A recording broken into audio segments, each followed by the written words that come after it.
네, 성령께서 우리와 함께 하신 줄 믿습니다. 오늘 하나님의 말씀 요한복음 1장을 근거로 해서 예수님을 따르는 사람들이라는 제목으로 은혜를 나누기를 원합니다. 자, 지난주의 말씀 혹시 기억나시나요? 네, 낳고 마태복음에 있는 말씀을 가지고 은혜를 나눴습니다. 자, 예수님의 계보 안에 들어있는 것이 단순히 우리가 읽기 힘든 낳고에 대한 얘기가 아니라 그 안에는 하나님의 꿈이 있었다, 하나님의 비전이 있었다라고 말씀을 드렸습니다. 그 안에는 하나님의 사명이 있었습니다. 자, 이 하나님의 사명 곧 예수 그리스도를 통한 구원의 역사인 줄 믿습니다. 우리가 예배를 드리면서 어떤 말씀을 들어야 될까요? 예수 그리스도의 복음에 대한 말씀을 들어야 하는 것인 줄 믿습니다. 그래서 올해 한 해는 이제 예수님의 행보를 통해서 예수님이 어떤 일을 행하셨는지, 어떻게 하나님의 역사를 이루어가고 있었는지 그것들을 살펴보기를 원합니다. 예수님의 생애 초기에 대해서는 우리가 이 시간에는 다루지 않겠습니다. 그러나 간단하게 예수님의 생애 초기에 어떤 일들이 벌어졌는가 그 순서는 좀 알고 지나가자고요. 예수님께서 태어나시기 이전에 이미 사가랴와 엘리사벳을 통해서 누군가가 먼저 태어날 것을 예언하게 하셨습니다. 그것이 누구이죠? 침례 요한이었습니다. 그리고 예수님이 수태되어지는 것을 또 예언을 받고 베들레헴 땅에서 예수님이 출산하셨습니다. 탄생하셨죠. 그리고 나서 8일 만에 예수님은 그 할례, 모세 율법을 따라 할례의 예식을 하게 됩니다. 그리고 나서 이 동방박사들의 경배를 받은 겁니다. 그리고 동방박사들 경배를 받음과 동시에 누군가가 주목하고 있었습니다. 누구일까요? 누구일까요? 헤롯이라는 왕이었습니다. 이 헤롯이 생각하고 있는 것이 무엇인가? 탄생하신 예수를 경배하기 위함이 아니라 예수를 어떻게 하면 죽일 것인가를 생각하고 있었습니다. 그래서 유아 학살을 자행했고 그 유아 학살을 피하기 위해서 예수님은 애굽으로 도피를 하셔야 했습니다. 그리고 나서 예수님이 다시 돌아오시게 됩니다. 돌아오신 땅은 나사렛이었습니다. 나사렛에 정착하여 유년기 시절을 보내시고 그리고 나이 30이 되셔서 예수님이 움직이기 시작합니다. 그때 예수님이 만난 사람은 바로 침례 요한이었습니다. 침례 요한을 만나서 요한을 통해서 침례를 받으시죠. 당신이 침례를 베푸셔야 될 그런 자리에 있으시면서도 당신이 침례를 받으심으로 하나님의 의를 이루어 가셨습니다. 그리고 광야에서 40일 동안 금식을 하시게 되고요. 그 금식한 이후에 이 마귀의 시험을 받게 됩니다. 여러분, 마귀의 시험 이 세 가지는요 인간에게 있어서 꼭 필요한 것이었습니다.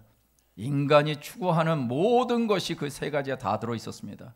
그런데 그 세 가지를 하나님의 말씀으로 물리치시고 예수님에게 맡겨주신 그 사명, 하나님의 사명을 향해서 예수님은 달려가기 시작하셨습니다. 그러면서 이어지는 것이 바로 오늘의 말씀입니다. 예수님의 행보는 누군가를 만나는 것이었습니다. 성경 말씀 요한복음 후반에 보니까 5사람의 만남을 기록하고 있습니다.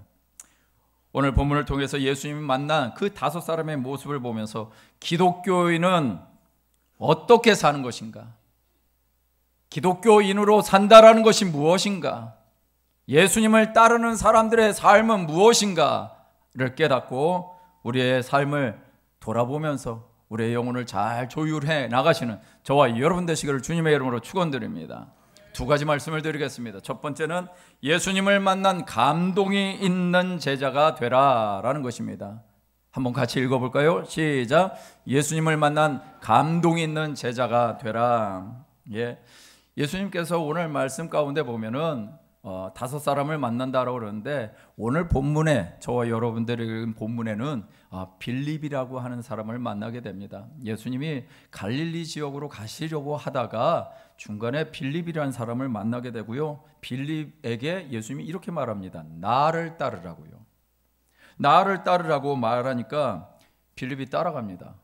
여러분, 나를 따른다라는 것, 예수님이 말씀하신 나를 따른다라는 것은 어떤 의미일까요? 그냥 단순히 쫄래쫄래 쫓아가는 것이 아니라 자기의 인생을 거는 것입니다. 이런 얘기를 하는데 따라가는 거 쉬운 일일까요? 그렇지 않을 것입니다. 우리는 성경 말씀을 보면 너무 쉽게 생각하잖아요. 근데 오늘 말씀에 보면 예수님이 나를 따르라고 했으니까 따라가는 빌립의 모습을 봅니다. 예수님의 말씀에 따라서 따라가는 빌립이 과연 이렇게 따라갈 수 있었던 뭔가 배경이 있지 않을까요? 보니까 먼저 앞에서 누군가가 예수님을 만났더라는 것입니다. 그 누군가를 보니까 침례 요한에게는 제자들이 있었습니다. 근데 그 제자들 가운데 누군가가 예수님을 따라갔습니다.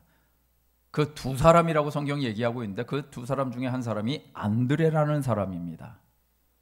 그리고 나머지 한 사람은 요한이죠. 성경에는 굳이 그 사람에 대한 얘기는 안 나오고 있습니다. 그런데 숨겨져 있는 인물이었습니다. 왜? 요한복음의 저자니까 자기 자신을 스스로 요한이다라고 얘기를 하지는 못한 거죠. 그 안드레가 예수님을 만나기를 원했습니다. 예수님 어디 계십니까? 라고 했을 때 결국은 예수님이 와 보라라고 말씀을 하셔요. 그래서 예수님을 만나게 되고 예수님을 만나 보니까 이분이 메시아 같다라고 생각이 되어져서 자기의 형제인 안드레의 형제인 시몬을 안내하게 됩니다. 시몬을 그래서 예수님을 만나게 하죠. 시몬 누구일까요? 베드로인 것입니다. 자, 보니까 안드레와 요한과 베드로가 예수님을 먼저 만났고 그런 상태에서 빌립이 예수님을 만나서 예수님의 말씀을 듣게 되어지고 따라가게 됩니다. 그 따라가게 된 것에 있어서 보니까 요한복음 1장 44절은 빌립은 안드레와 베드로와 한 동네 벳세다 사람이다 라고 얘기를 합니다. 이미 빌립과 안드레와 베드로는 뭔가 교제가 있었던 것 같습니다. 그런 상태에서 예수님의 나를 따라오라고 얘기했었을 때 그것이 빌립에게 마음에 확 와닿은 것이었죠. 그렇게 예수님을 따라가게 되어진 빌립, 그 빌립이 어떤 행보를 보이는가 봤더니 요한복음 1장 45절에서 46절까지의 말씀을 보니까 빌립이 누군가를 찾아갑니다. 인물은 나다나엘이라고 얘기합니다. 그에게 얘기하기는 내가 모세 율법에 기록되어진 그분, 여러 선지자가 기록한 그분을 우리가 만났어 라고 얘기를 하면서 요셉의 아들 나사렛 예수라고 얘기를 합니다. 그렇게 얘기를 했더니 나다나엘이 얘기하는 것이 무엇입니까? 나사렛에서 무슨 선한 것이 날 수 있느냐라고 얘기합니다. 빌립이 그 말을 듣고 그래, 그럴 수도 있겠다 싶었을까요? 만약에 그렇다 싶으면은 오늘 저 얘기는 없을 것입니다. 빌립이 이르되 뭐라고요? 와서 보라. 네 생각에는 나사렛에서 선한 것이 나올 수 없을 것 같다 할지라도 그래도 한번 와보라 라고 얘기를 하는 것입니다. 그때 나다나엘에게 예수님이 말씀하십니다. 요한복음 1장 47절 48절에 보니까 예수님이 나다나엘에게 말씀하십니다. 자기에게 오시는 것을 보시면서 그리고 가리켜 이르시되 보라, 이는 참으로 이스라엘 사람이라 그 속에 간사한 것이 없도다 라고 말씀하시는 것입니다. 여러분 얼마나 대단할까요? 우리 안에 간사한 것이 없는 인물로 누군가에게, 그것도 예수님이라는 한 분에게, 지금 이 시대에 자기와 가까운 사람들이 한결같이 말하는 이분은 메시아야, 이분은 그리스도야 라고 할 수 있는 그분에게 그 속에 이 사람은 참으로 이스라엘 사람이요 그 속에 간사한 것이 없도다 라고 얘기를 듣는다면 여러분 이거 얼마나 영광스러운 일일까요? 빌립도 그렇고 나다나엘도 그렇고 그들의 마음 가운데 예수님이 부르심을 받았고 그리고 예수님으로부터 자기가 어떤 존재인지를 인정을 받았습니다. 여러분 이런 상태가 되면 마음이 그냥 대충 그런가 보다 하면서 지나갈까요? 감동을 받으면서 주님을 바라볼까요? 할렐루야. 여러분 예수님을 만난 사람의 모습입니다. 예수님을 만났다라는 것은 이런 것입니다. 주님을 만나게 되면은 감동이 있을 수밖에 없고 주님을 만나게 되면 내 인생을 걸 수 있는 일들이 생기더라라는 것입니다. 제가 어저께 갑작스러운 예배를 드리게 됐습니다. 물론 미리 준비된 예배였지만, 하기로 한 예배였지만 원래 토요일 날 예배를 잘 안 하잖아요. 근데 갑작스러운 예배를 가게 됐습니다. 그래서 그 아파트 이제 들어가는데 번호를 누르고 호출을 해서 문이 열려서 이제 엘리베이터를 타고 올라갔습니다. 올라갔는데 갑자기 엘리베이터가 열리니까 초등학교 3학년짜리 아이가 하나가 떡하니 제 앞에 있으면 목사님 어서 오세요 그러는 거예요. 예, 얼마나 귀여워요. 예, 저를 너무 반갑게 맞이해 주는 거예요. 그러더니 문을 열고 들어갈 때 번호판 다 가리고, 야 내가 도둑놈이냐. 예. 그런데 안에 들어가니까 거기에 있는 가족들이 얘기를 하는 거예요. 아니 아파트 문 현관에서 열어드려서 맞이하면 되는데 이 애만 나가서 목사님 맞이하겠다고 졸라댔다라는 거예요. 야, 그 애가 평상시에 어떻게 하냐면요, 교회 오면 목사님 하고 불러요. 그리고 어떨 때는 목사님 하고 막 와가지고는 갑자기 주머니를 딱 열고 뭘 집어넣어요. 예, 그 애예요. 뭘 집어넣을까요? 예, 어떻게 하셔요? 좀 좋은 것 좀 집어넣으면 얼마나 좋을까? 그런데 여러분, 그 사탕이 저한테는 어떤 마음이 들까요? 예, 너무너무 좋은 거죠. 예. 어마어마하고 큰 것을 주려고 하기보다는 마음을 주면 어떨까요? 이 작은 아이 하나가 제게 행하는 것에 감사가 느껴지고 감격이 되어지고 정말 눈물 날 지경이에요. 비록 번호판은 가리고 눌렀지만, 근데 하물며 하나님이신, 하나님의 아들이신 그분이 이 땅에 오셔서 내가 너 보니까 참으로 이스라엘 사람이야. 참으로 이스라엘 사람이야. 네가 바로 그 참으로 내 속에 간사한 것이 없는 사람이야. 이런 인정을 받는다라는 것은 이건 감당할 수 없는 감동과 감격이 아닐까요? 여러분, 예수님을 만난다라는 것은 바로 이런 것입니다.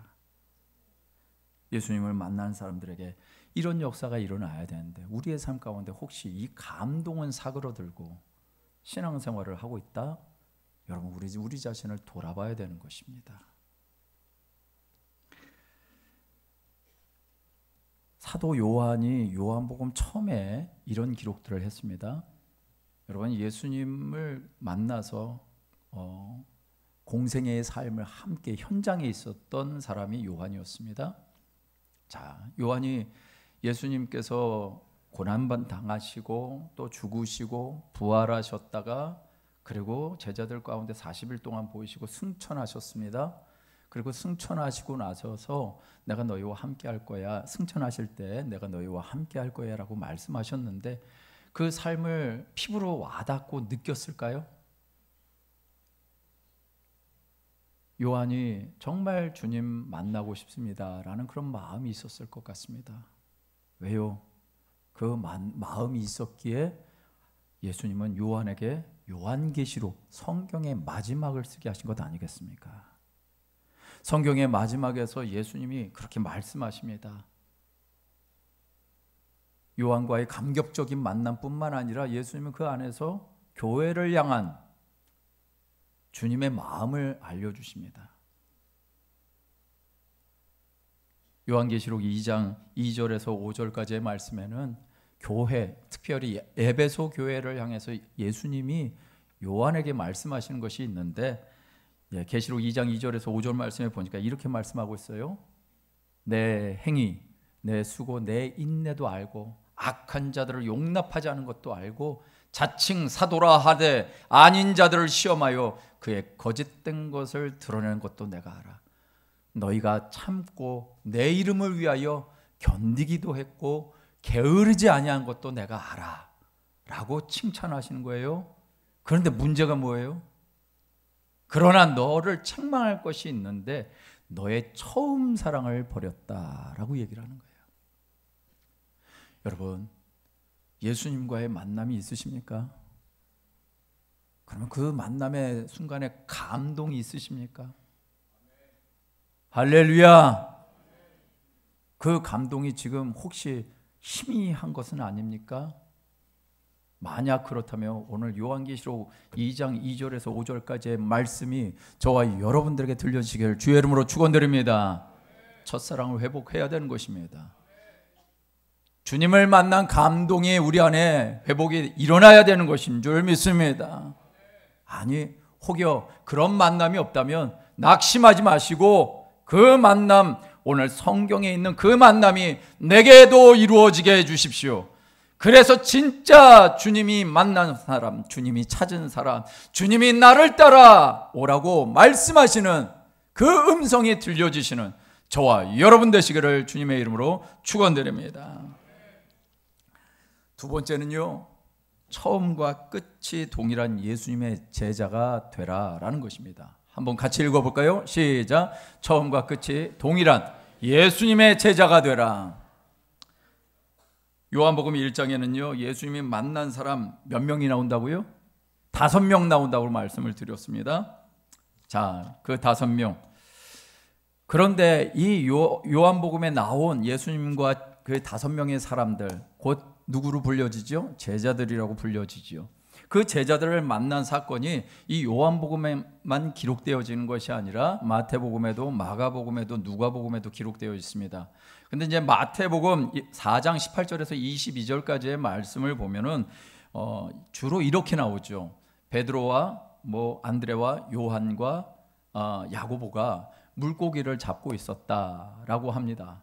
그래서 물고기를 잡고 있다가 예수님이 그들을 보고는 내가 너희를 사람 낚는 어부로 만들 거야 라고 얘기를 하시고, 그러니까 다들 따라왔다라고 얘기를 합니다. 그것이 마태복음의 얘기고 마가복음에 거의 비슷한 얘기가 실려 있습니다. 그러면 저희가 알고 있는 이 요한복음은 시점이 어느 시점인가, 상황이 어떤 상황인가 보니까 침례 요한에 의해서 침례식이 이루어지고 있었던 시점입니다. 그리고 예수님도 그때 침례를 받았던 시점이고요. 그러면은 지금 예수님과 제자들이 만난 장소는 어디일까요? 거의 이 침례 요한에 의해서 침례를 받았던 장소는 예루살렘 부근의 요단강이었을 것입니다. 한마디로 말해서 여기는 유대 땅이에요. 유대 지역이에요. 그런데 지금 마태복음이나 마가복음에 나온 것이나 누가복음은 다 어디를 얘기하고 있냐면 갈릴리 바다에서 예수님이 그 제자들을 만났다라고 얘기하고, 너희는 나를 따라오라고, 내가 너희를 사람 낚는 어부가 되게 할 거라고 얘기하는 것에 말씀이 나옵니다. 그렇다면 이 두 가지의 세 복음서와 요한복음에서 나온 이 만남, 이게 뭔가 오류가 난 건가요? 예수님과 제자들의 만남은 이렇게 상황 따라 다르니까 거짓일까요? 그런 게 아니죠. 여러분, 누가복음 말씀에 보면 이 마태복음과 마가복음의 상황 가운데 좀 더 상세하게 구체적인 상황들을 얘기하고 있습니다. 그것은 무엇이냐? 그들이 물고기를 잡고 있었다. 근데 물고기를 하나도 잡지 못하고 있는 상태에서 예수님이 그들에게 뭔가를 지시하십니다. 깊은 데로 그물을 던지라고. 그랬더니 고기를 어마어마하게 잡습니다. 한 배에 실을치 못할 정도의 고기를 잡으니까 다른 동료들을 통해서 고기를 더 다 같이 잡게 하는 것이죠. 근데 그 상황에서 베드로가 이상한 말을 합니다. 무슨 얘기냐? 누가복음 5장 8절 말씀에 보니까 이렇게 얘기하는 거예요. 시몬 베드로가 이를 보고 예수의 무릎 아래 엎드려 이르되, 갑자기 예수님께서 말씀하신 것을 따라 행했고 물고기를 잡았는데, 물고기 잡고 났더니 갑자기 엎드려서 주여 나를 떠나소서 나는 죄인이로소이다 라고 하는 것입니다.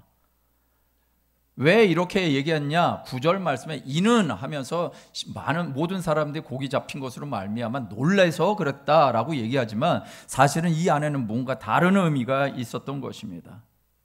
왜 이런 고기를 많이 잡았으면 많이 잡은 거 가지고 와우, 예수님 대단하시네요. 예수님 기적을 베푸신 분이시네요. 아, 예수님 이쯤 되면 저랑 동업 좀 하시면 어떨까요?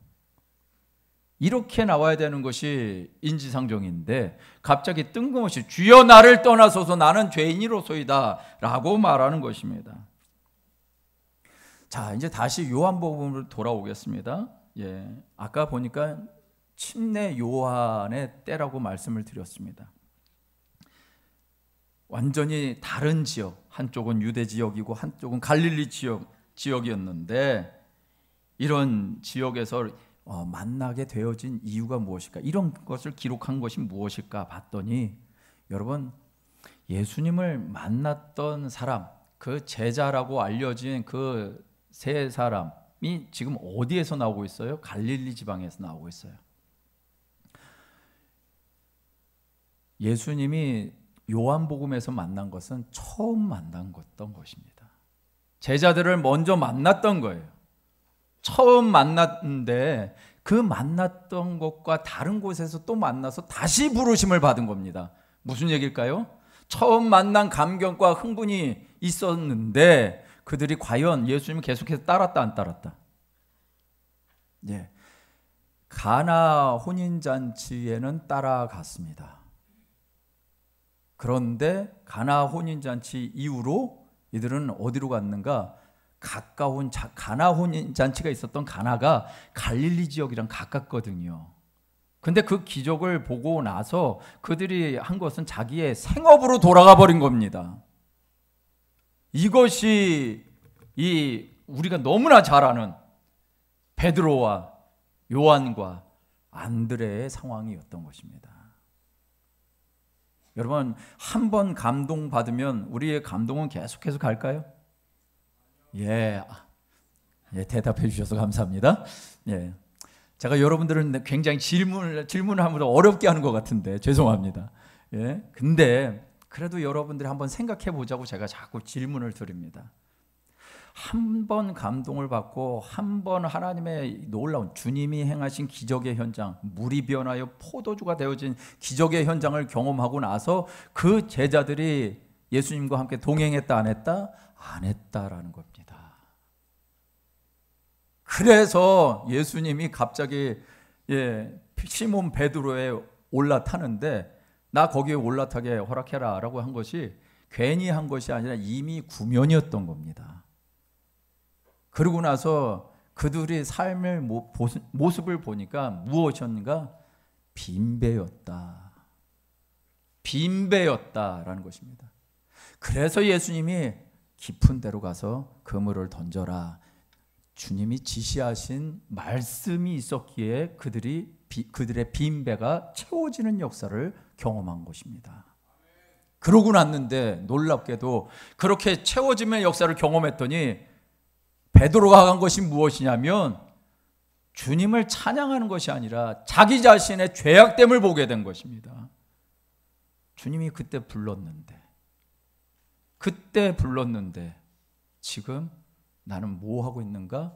내가 내 삶의 자리에 내 배를 가득 채우려고 내 삶의 현장으로 돌아왔는데 내가 한 것은, 내가 지금 경험하고 있는 것은 빈배밖에 없는 것이.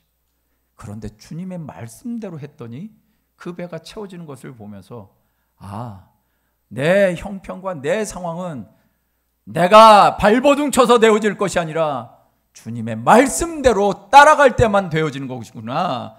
이거 알고 무릎 꿇은 것입니다. 그리고 자기의 죄악됨, 그렇게 주님을 향해서 열광하고 감동했는데 감동하고 나서 그것을 지키지 못하고 내 삶의 현장으로 돌아와 버린 것, 그것이 너무 죄스러운 것이죠.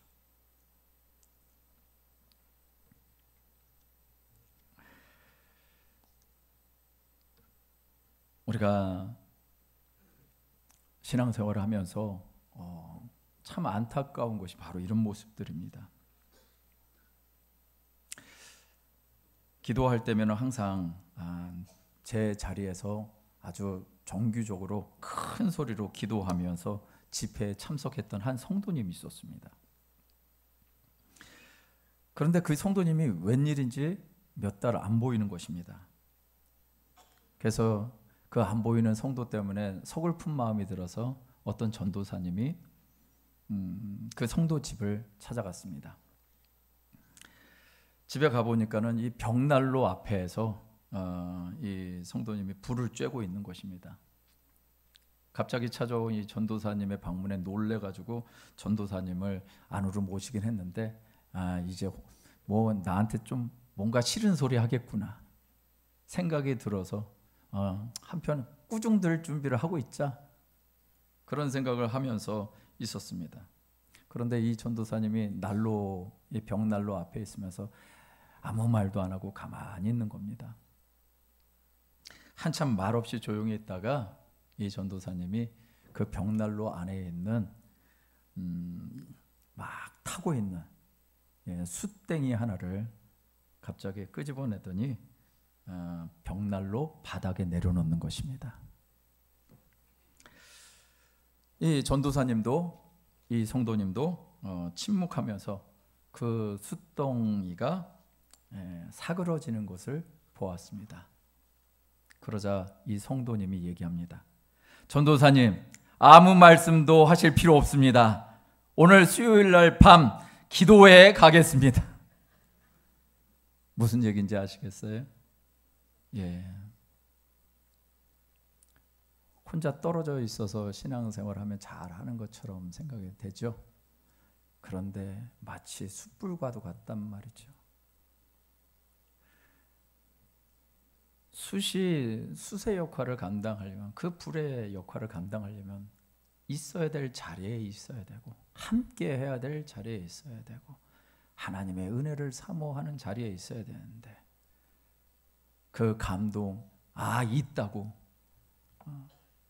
그렇게 나 스스로를 위로하고 만족하다가 나 혼자 떨어지면 어떻게 되는지 보여주는 하나님 예화입니다. 오늘 성도들을 향해서, 교회를 향해서도 주님이 말씀하시는 것 이것 아닐까요?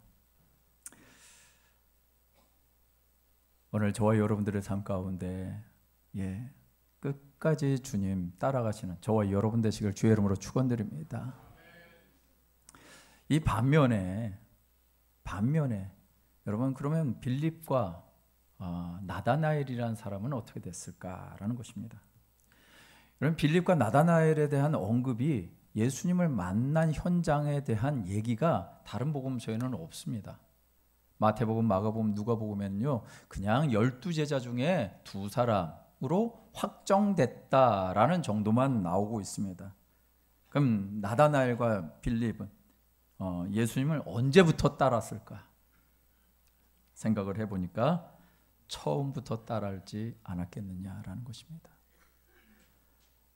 나다나엘과 빌립을 예수님께서 부르셨을 때 그 감동을 계속해서 간직하고 있는 사람, 왜 이 세 사람과 이 두 사람의 차이가 생겼을까 보니까 앞에서 세 사람은요 예수님을 만나고는 싶었어요. 그래서 예수님을 찾아갔어요.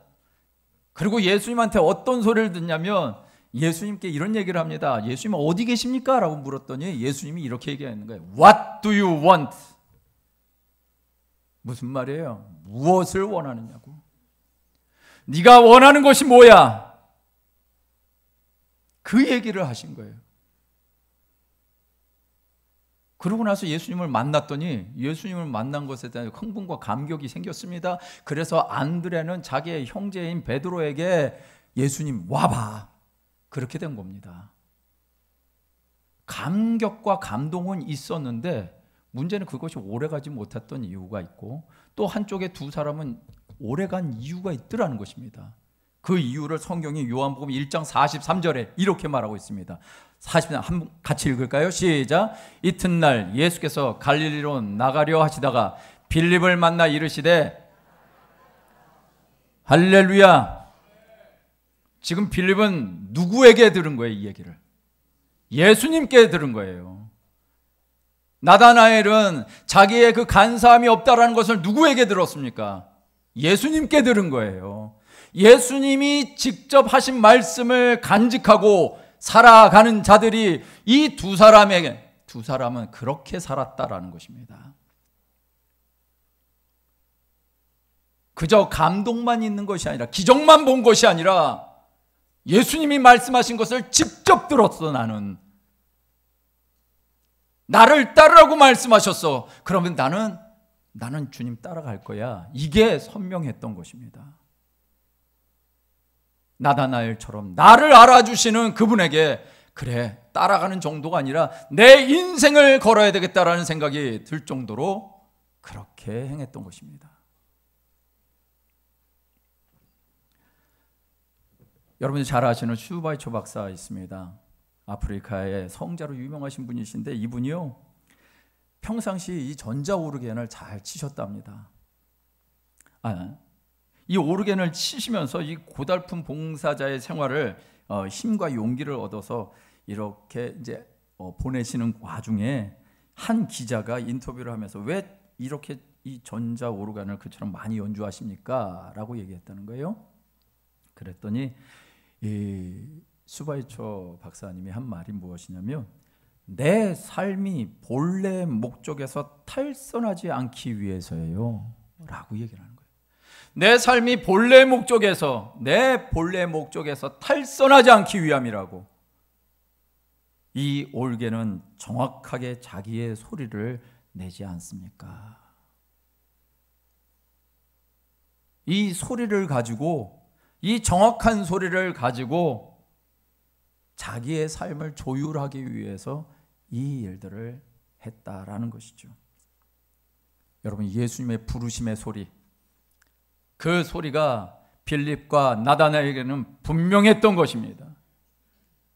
시편 145편 18절 말씀에 보니까 이런 말씀이 있습니다. 야훼께서는 자기에게 간구하는 모든 자, 곧 진실하게 간구하는 모든 자에게 가까이 하시는도다. 할렐루야. 예, 진실하게 하나님 앞에 간구하는 자들에게 하나님은 가까이 하신다고 주님 말씀하셨습니다. 그런 자들에게 일탈이 일어날까요? 본래 목적에서 탈선할까요? 예, 그럴 수가 없는 것입니다. 예수님은 여러분을 부르신 목적이 무엇인가를 생각하기를 원하십니다. 교회를 다니는 사람들 만들기 위해서 예수님이 우리를 불러 모으셨을까요? 주일 예배 때만 신앙생활하는 것, 그렇게 만들려고 우리를 부르셨을까요? 예수님이 원하시는 것이 무엇인가 봤더니 그것은 오늘 말씀대로 그 5사람을 부르신 이유가 무엇인가? 무엇을 삼으려고? 제자를 삼으려고. 이것이 주님이 말씀하신 목적이었던 거예요. 하나님을 정말 가까이 하심을 믿고 삶의 자리에서 하나님의 사람이요 예수님을 영혼의 목자로 삼고 사는 사람, 바로 그것이 저와 여러분 되시기를 주의 이름으로 축원드립니다. 그런 사람은 처음과 끝이 동일한 거예요. 그 처음과 끝이 동일하게 주님을 향해서 나아가시는 저와 여러분 되시기를 주님의 이름으로 축원드립니다. 말씀을 마무리하면서요, 한 이야기를 들려드리겠습니다. 존이라고 하는 한 청년이 있었습니다. 이 청년이 어떤 일을 했냐면 자동차 운전을 했습니다. 자기가 그 누군가의 차를 운전을 하는 것인데 하나님을 신실하게 믿는 한 의사분의 차를 몰았습니다. 그 의사는 가끔 이 청년에게 예수 그리스도가 무엇이고 영접하는 것이 무엇이고 이 땅이 전부가 아니고 내세가 있다라는 것을 알려줬습니다. 그러던 어느 날 이 의사가 이 청년에게 이렇게 얘기하는 것입니다. 여보게, 주님께서 오시면 내 차 자네가 가지게. 주님께서 오시면 내 차 자네가 가지게. 그랬더니 이 청년이 어때요? 내가 막 운전기사로만 있다가 이제 내 차가 생긴다니까 너무 좋은 것입니다. 그래서 감사합니다 그랬습니다. 그런데 그 다음에 또 이 말을 하는데, 이제 그리고 자네 부인을 데리고 우리 집에 와서 그땐 살도록 하게. 이제 집에 와가지고 이제 살랍니다. 그리고 이어지는 얘기, 주 예수님이 오시면 내 모든 토지와 재산을 다 가져줬네 라고 얘기하는 거예요. 여러분, 여러분이 그런 얘기를 들으시면 어떠겠습니까? 남의 얘기라고 별로 관심이 없으시군요. 이 청년이 너무너무 좋았습니다. 그래서 집에 돌아가가지고 잠을 자는데 잠이 올까요? 안 올까요? 잠이 안 옵니다. 왜? 조금만 있으면은 내 재산이 막 차도 생기고 집도 생기고 내 땅도 생기고 내 재산이 다 생겨 하면서 너무 좋은 것입니다. 근데 그 막 흥분해가지고 잠을 못 자고 있다가 한 가지 생각이 들기 시작했습니다. 하나님의 나라가 그렇게 좋은 거야? 아니, 의사 선생님이 자기 이 좋은 집도, 아니 이 좋은 차도, 이 넓은 땅과 이 재산들, 아니 이거 다 버리고 주님 나라 갈 정도면 이건 뭐지? 하는 생각을 갖게 된 것입니다. 그래서 이거 뭔가 싶어서 잠자다가 말고 뛰쳐나가가지고 주인 집에 가가지고 막 문을 두드렸습니다. 이 주인이 나와가지고 얘기를 합니다. 아니 무슨 일에 이 밤에? 그랬더니 선생님, 저 그 자동차 전 싫습니다. 그리고 당신의 그 집도 싫고 당신의 그 돈과 그 당신의 넓은 땅도 다 싫습니다. 그럼 자네가 원하는 게 뭐야? 라고 했더니 저는 구원받기를 원합니다. 저도 당신처럼 주님께서 오실 때에 준비된 사람이 되고 싶습니다. 라고 얘기를 하는 것이었습니다. 여러분, 예수님이 이 땅에 오셔서 공생의 사역 내내 하신 것이 무엇에 대한 얘기셨을까요? 이 땅에서 예수님이 고쳐주셨습니다. 먹을 걸 주셨습니다. 그런데 그게 전부가 아니라 그것을 왜 그렇게 하시냐고요. 하나님의 나라를 주려고. 하나님의 나라를 주려고 주님이 그렇게 행하신 것이죠. 그래서 예수님이 오셔서 하신 일을 마태복음 9장 35절에서는 이렇게 얘기하고 있습니다. 예수께서 모든 도시와 마을에 두루 다니사 그들의 회당에서 가르치시며 천국 복음을 전하시며 모든 병과 모든 약한 것을 고치시니라. 이것이 예수님의 3대 사역인 거 아시죠? 예수님이 가르치시고 전파하시고 고치셨다. 예수님의 3대 사역입니다. 예수님의 3대 사역은 왜 하셨을까요? 하나님의 나라가 있다는 걸 보여주려고. 하나님의 나라는 저런 것들을, 병도 없고 약한 것도 없고 눈물도 없고 고통하는 것도 없다고, 배고픔도 없다고 라고 말씀해 주시는 것이 바로 이것이었단 말이죠. 이것을, 이 나라를 소망하면서 이 땅에 허상된 나라를 가지고 살 것이 아니라 정말 하나님의 나라, 다시 오실 예수 그리스도께서 완성하실 그 나라를 꿈꾸며 살아가는 존재가 되라고. 근데 그 나라를 소망할 존재가 몇 사람이면 된다고. 그 몇 사람이 누구를 말하는 것일까요? 12명의 사람 말한 것이었습니다. 오늘 저와 여러분들이 어떻게 살아야 될까요? 그냥 성도라는 이름 가지고 살아가면 될까요?